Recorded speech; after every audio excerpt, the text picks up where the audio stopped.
நான் உங்களை எப்பவுமே ஆத்மார்த்தமா பாட்டின்னு தான் கூப்பிடுவேன். இந்த வீட்ல எப்பவுமே உங்க கைதான் ஓங்கி இருக்கணும். என் அத்தைய மருமகளே மருமகளேன்னு வாய் நிறைய கூப்பிடுவீங்கல்ல, அந்த கம்பீரம் யாருக்குமே வராது பாட்டி. கோயில்ல தெய்வம் இருக்கிறது எவ்வளவு அழகோ, அதே மாதிரி இந்த குடும்பத்துல நீங்க இருக்கிறதும் ரொம்ப அழகு. நீங்க இந்த குடும்பத்தோட பொக்கிஷம் பாட்டி.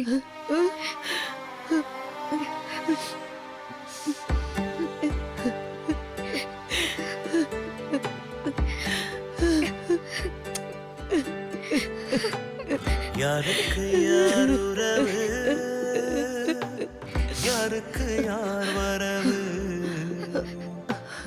யாருங்கே ஆதரவு, யாதும் இங்கே வீண் கனவு. யாருக்கு யார் உறவு,